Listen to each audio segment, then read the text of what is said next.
Hey, everybody. So glad to be here. Wow, it seems like it's been so long since we've gotten a chance to do talks like this. I am El Michelle with El Michelle Media and glad to be your coach, whether you're officially signed up or not. If you're in this talk right now, I'm officially your media coach. And each month, we like to do these media talks with some of our friends to just kind of talk about what's happening in media right now, and then to give you some tips on moving forward, media that moves you forward. And today I'm so excited because, as you could see from the graphic that came up at the start of this, one of my very, very special friends is here today. Her name is Stephanie Daniels, and she is an educator. She's been an educator for more than 20 years now. But what I love most about her, besides, she's just so creative. She's so creative and is not afraid to use different tech tools to aid her in what she does to help educate people. And so without further ado, I'm so happy my friend is here. Stephanie Hi. Daniels, how you doing? I'm great. Thank you so much for having me. Yeah, I'm just so glad. We talk all the time. And, I wanted to do these monthly talks where it wasn't just me, like just going off and just talking about what I feel is happening in media, but where I could bring in some friends like you to add some more perspective to certain aspects of media. And like we said today, we're talking about education and technology. So, just really quick, everyone knows I'm super big on tools and platforms. Yes. And Stephanie has so many tools to share.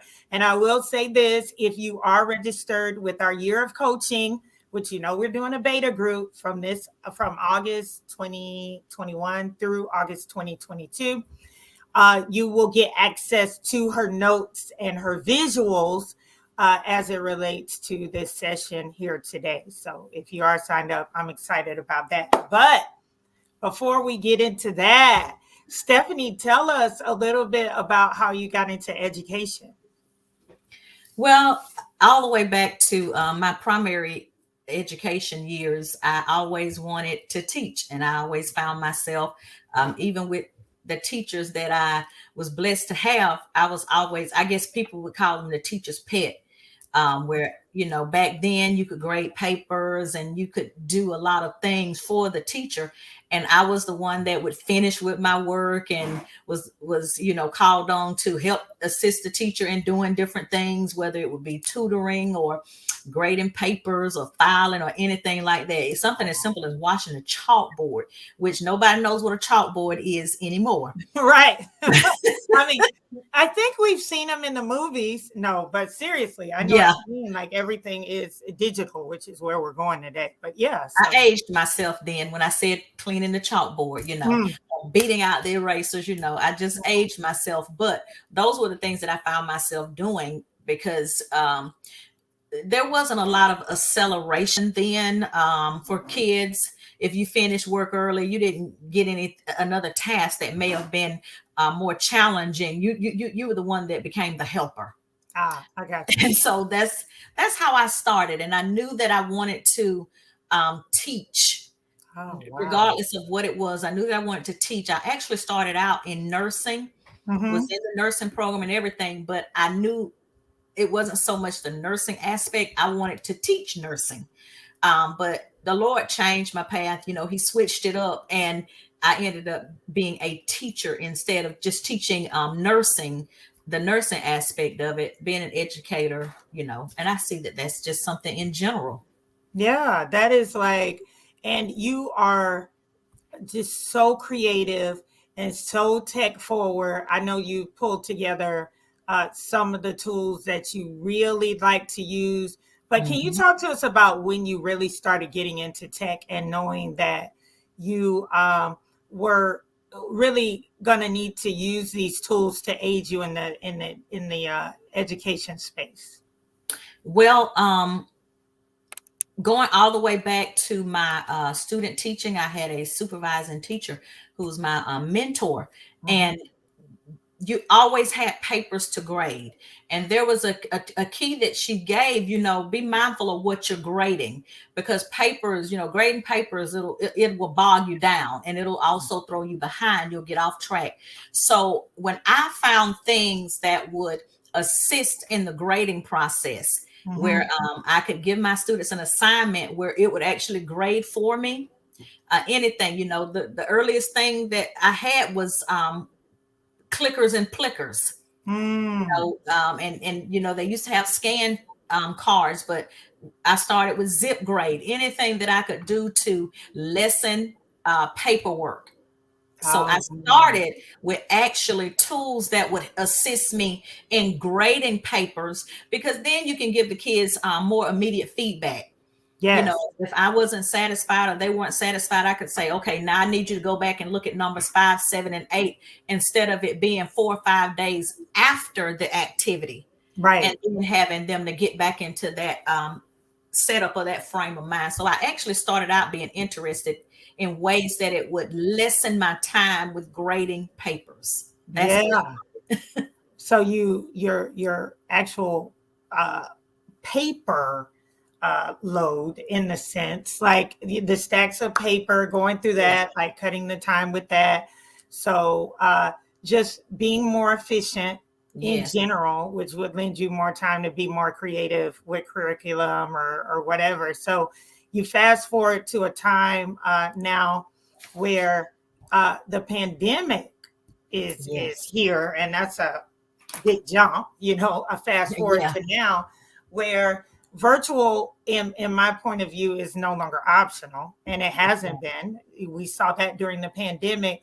I know what were your thoughts, as so many teachers now were really kind of forced to teach online? Yes, and that's right. We were literally forced. Parents as well as educators were just forced into this digital space. And you have so many that really will say, well, I'm not techie, I'm not computer savvy, I don't know how to do this or that. But we've been thrown into it. And so many people are wondering, when is it going to go back to normal? Well, I myself don't ever see it going back to the normal that we knew once upon a time. But now there's a new normal.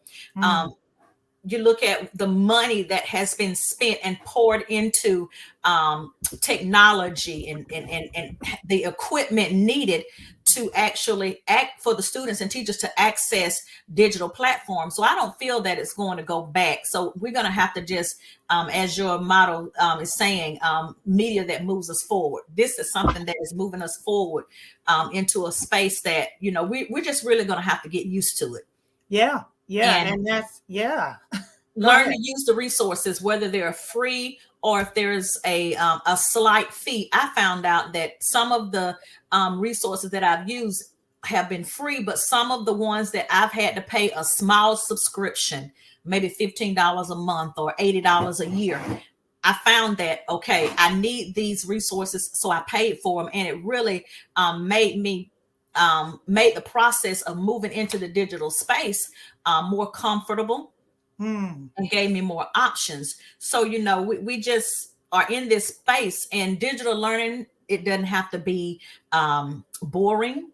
It doesn't have to be difficult. It's really up to the teacher or that educator to make the platform and space as kid-friendly and user-friendly as possible, so that, everybody stays on track. Nobody's falling behind, because we already know remediation takes time. And as you're moving forward, it's more and more difficult. It becomes more and more difficult to remediate. So if you have all of these things in a digital space, anybody can go back and look at it at any point. It's there for them. You don't have to reteach and repeat what you've already done. Listen, before we are now going to shift and get into Stephanie's favorite tools right now, she's already unlocked our trends for the month. She started talking about it. Really, I'm just going to go through our quick trends. Trends 1, anytime, anywhere. I've been hearing that over and over and over again this month on different calls from different people. who are really trying to get into the virtual mindset. Like Yes. everybody was forced into it. But now that we're here, really embracing it, okay, anytime, anywhere. So when you're thinking about your media strategy, you're thinking about your products, thinking about books. I talked to authors recently and said, do you have your digital version of your book? And not have you set it up through Amazon for ebook yet, but do you have at least your own digital version that can be sold through your website or easily shared? How can what you have be translated into an anytime, anywhere methodology or mindset? Okay. Number 2 trend of 3, Twitter, Twitter, Twitter. Like, all I can tell you is when I really have a topic that I want to know about, I will go on Twitter and search it, find experts in these areas, and it's almost like I can't stop reading their tweets. There is one particular, not that I should be giving shout outs, but there's one particular Twitter that I'm following in the healing space, in the space of trauma healing, which I'm into. I'm really into it. Jerry Diamond, 71. If Jerry ever sees this, his information is just like, I read it, his tweets, and say, could this be free? Like, he's giving so much. So I'm saying that to you as creators, that you have to now begin to use your voice on Twitter. So there are people out there who want to hear what you have to say, and your expertise should be put to the forefront in those arenas, whether you're ministering, if it's a particular area of ministry that you are just great in, or particular area of expertise professionally, put that to the forefront on Twitter, because there will be the El Michelles of the world who will just be like, I have to talk to them. I need their books. I need everything. Last trend for Stephanie's favorite tools: schedule, pre-record, prepare content. In case you didn't know, we have pre-recorded this segment. Okay. We pre-recorded it so that when it airs, we could be in the live chat and be more engaged with what you're saying and be there to help you. And, maybe even add in things that we didn't say in this talk, because we're concerned about this talk not crashing. We're concerned about our lighting. We're concerned about making sure we say what we should say. So we pre-recorded it so then we can go back and give you even more. Pre-record, okay, schedule content and prepare it in advance so then you won't be stressed. Those are my trends for the month. Steph, I know we're going to get into your tools now, but do you have anything to say about those trends? Yes, that anytime, anywhere, it is so amazing what you have an opportunity to do as an educator. Yes. Having your assignments ready anytime, anywhere, any instruction, and having it ready, already pre-prepared, the content. You get to judge what you want to go forth. You get to judge the length of time that you want spent on these different activities. You are really writing your own curriculum when you use technology and embed the different resources. You're using what you prefer to use. We know in education, I'm telling you, it has changed so many times. You go from calling standards one thing to calling them something else. And once you get accustomed to that, they become something else. You go from one curriculum to another, but you will never find a curriculum that offers everything that you want in that one curriculum. You're going to always have to find additional resources or pull something in. Some curriculums less than others, but you're still going to have to add your own flavor and flair to it. So when you're creating and pre-recording and deciding your content, you're literally writing your own curriculum. Wow. For your students in your space. Wow. Well, I know for the sake of time, we want to get into your tools. Do want to know again that Stephanie's tools will be available. If you're not a part of our coaching program, please get involved. I mean, $100 for an entire year of group coaching and special discounts on one-on-one.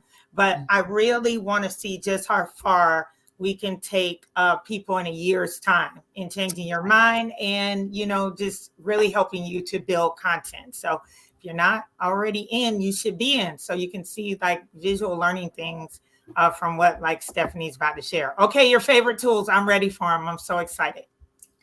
Okay, everyone, my favorite tools, and these are tools that anybody can use. What I start off with in the beginning of every activity, I use Google Slides, but I create my own Bitmoji classroom. I know everybody has, if you're in education, you've seen those where you have your Bitmoji on your phone. You just open it up and you put the Bitmoji. You assign the hair and everything based on how you look. So when I change my hair, my Bitmoji changes. When the seasons change, my Bitmoji, it changes that are on my slides. And I like to make my slides appealing. The first day of school, the first week of school is going to be one looking like school, welcoming the kids. I have all of my posters embedded, routines, everything is inside those Google Slides.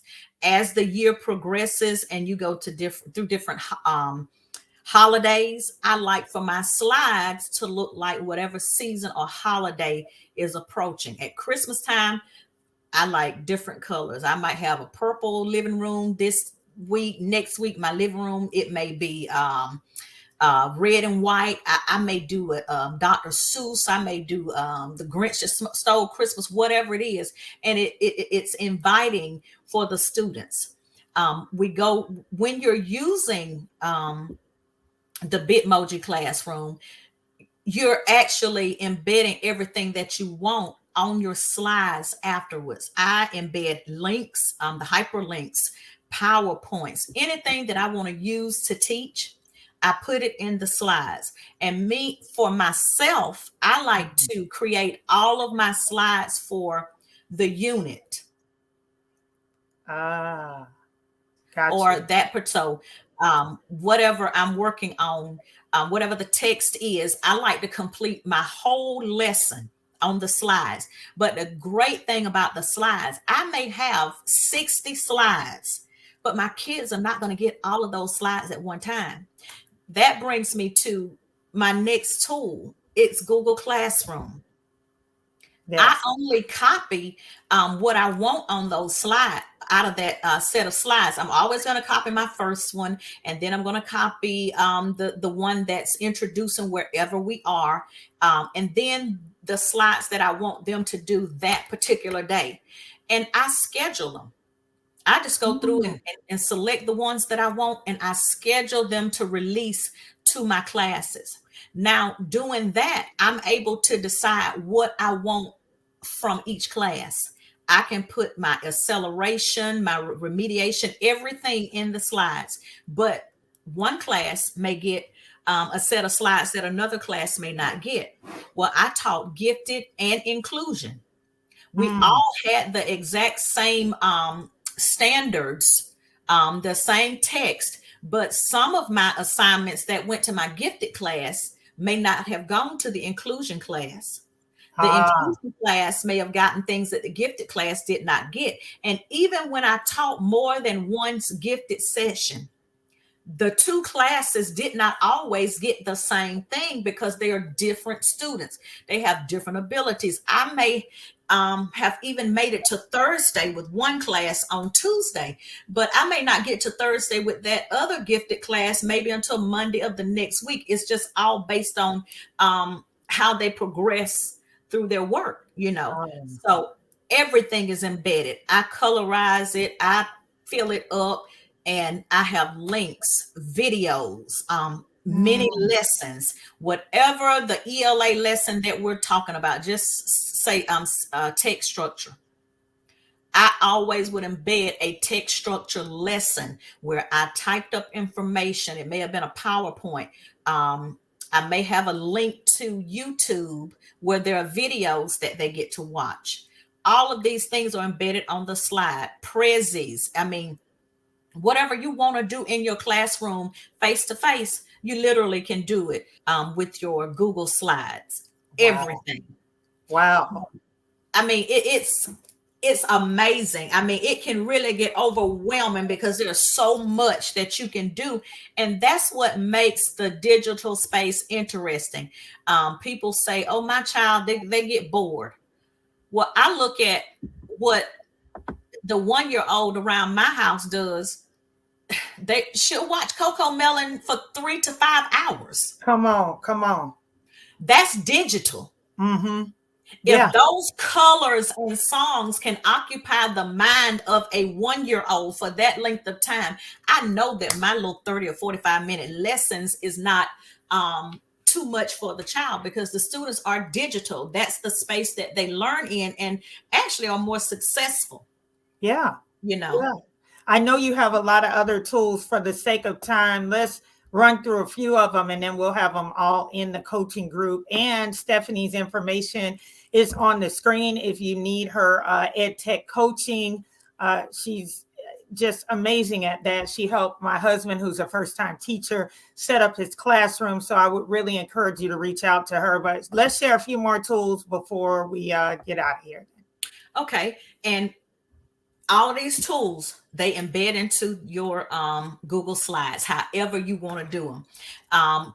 You may say, I don't know how to create slides. I advise you to join the Facebook groups. There are some Facebook groups for Bitmoji classrooms and Bitmoji educators. And there are people that will allow you, they give them to you. They create a fall one. You know, they create these and you can actually download them and use them for yourself and just add what you need. Another thing that goes into those slides, I like screencastify. For lessons that I want to record where I'm actually speaking, just like I'm doing now. I can teach an entire lesson. You can make it 5, 10, 15 minutes, whatever you want to, with screencastify, and you embed it into your slides, and you just upload it for your students. Wow. For those that are savvy with creating things, if you know how to use Photoshop or Canva. I love Canva because you can get Canva for free. Photoshop, you're going to have to pay for it. But it's just based on what you like. Canva offers a lot of free clip art, PNGs, backgrounds that you're able to use and embed in your slides. Right on your Google Slides. If you have Google Chrome, you should be able to use the extensions. Now, if you're using your computer or your workstation at school, they may not allow you to add certain extensions. Screencastify, of course, you can add that. But if you're using your own personal computer, which I did a lot because I wanted certain things in my slides, you can download different extensions to be able to use in your slides. One of them is, there are several that give you different fonts. There are several that allow you to add different animations to your slides. One that I love is PreRecorded. PreRecorded makes, and that's PearDeck. It makes your lesson interactive. The same way you see Michelle doing and throwing things up, this is interactive. That's what PreRecorded does. It offers the teacher control over the classroom, and it forces your students to respond. Every so often, I'll throw in a response. Okay. Tell me what you know. Tell me 2 things that you learned about so and so. And everybody has to respond. The teacher actually sees the responses. No, you can set it up where the students, when you share it, nobody knows what the other person wrote. Oh, wow. And one thing that I did ask my students when I presented PreRecorded and started using it, after we'd gone through a lesson, I asked my students in every class how they liked it. They said that they preferred me teaching using PreRecorded. And some of the responses were, I don't have to be embarrassed of what I say. Sometimes I want to answer, but I'm not sure it's correct. I don't want anyone to laugh at me, or I don't want them to know what I was thinking. The students said this allowed them a way to participate and respond without being others knowing that it was them. Oh, that's very good. That So is very the good. students loved it. You get different responses, and there are several ways that you embed worksheets into your slides, and then it grades it for you. Now, if you're ELA, you're gonna have to, grade the writing. Mm-hmm. Mm-hmm. But the multiple choice, the short answer, things like that, you can embed it where it frees up your time. You don't have to be bogged down with time. And I've had teachers ask me over and over, how do you get all of your grades in so quickly? How do you do this? Or how do you get that?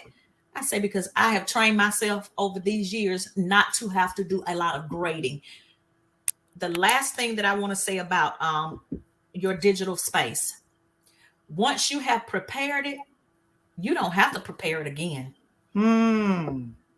It's already there. When Yeah. you pay for a platform, I'm just throwing this out, Go Formative. I paid for it. I started using it a few years ago, and it allows me to upload PDFs and put the answers in. The kids answer it and it automatically grades it. All I have to do is go in and grade constructive responses. Once you do it this year, you're going to use it next year. Mm-hmm. Mm-hmm. And then you're going to use it the next year. So everything is there. You've already uploaded it and paid for it to be there. Now you go back down to the free version because the majority of your material is already there. You no longer have to go back and upload that anymore. It's there. You just use the free spaces where they tell you can upload about 25 pages a month. Well, you're not going to need that many. So Wow. it frees you. And I really love it. Wow. When we got ready to start this past year, I knew that we were going to eventually be digital or remote. And when I went into my classroom, the first day I had 2 weeks of work already ready. I already had it ready. I was just waiting on the kids. It was ready. And what I told parents at open house was, listen, we're preparing for a space that we may be going into. I gave them just let them see what I had. And I said, I'm telling you now, the first 2 weeks of school, within those 2 weeks, your child will be trained on how to work or is working in my classroom. If they tell you they don't know how to do something, I'm telling you, they know it. They've already done it. Tell them that Miss Daniels said, you already know. And I told the kids, I said, we're going over this. And I've already told your parents, we started using it before it was necessary or required. And it helped. Now, not all of your kids are going to use it if they're home on quarantine or sick. But the thing about it is it's there. Yeah. Yeah. And it's now. And so all these tools and so many more and resources, if you want to reach out to Stephanie directly, you can reach her at the email on there. Also, if you sign up for our coaching and you're in there, we're going to have all her visual learning portion of this talk, all her slides from this in there where you can kind of see it and get more of a grasp on it. And any notes she has and links she has will be in there as well. I'm just so excited. I'd be remiss if I didn't mention a couple of my favorite tools. ThingLink. Oh my gosh. Go into your toolkit and read all about it. I love ThingLink. You can literally put a link on anything that you see on the screen and take people right there. So interactive, so immersive. And then Wakelet. You may have heard on Twitter, if you follow any of the EdTech through Twitter, they call it the Wakelet wave because so many educators are riding that wave. It is absolutely great for just really compiling information all in one place, clippings, just different things for the internet, organizing various links, bookmark. It is the ultimate cool bookmarking type resource. And it's great for creating portfolios, for your students to create like their portfolios or to do expansive research projects where they bring in the photos, videos, and all these things that can be easily shared via one link. Wakelet I'm definitely riding that wave. And then Canva, Stephanie already mentioned that, is my also favorite tool, especially for presentations. For me, I'm not just, it's hard for me to focus to sit down and do a presentation just like some people can. So Canva helps me with that, and flyers and everything else that you can think of. And now they have video editing that has become a new part of their tool, recently released, early September, a couple of weeks ago. So anyway, any of these tools, check me out, michellemedia.co/coaching. Contact Stephanie, stfdaniels@gmail.com. And of course, you'll be listed in our coaching app as well, so you can reach her there. So we are just so excited, and we're so glad to do this. Stephanie, I'm so glad you came. Thank you. I'm glad to be here. I enjoyed it. Yes, it was amazing. And we'll be back. We'll just be giving more and more in the months to come. So thank you, everybody, and see you soon. Bye-bye. Bye.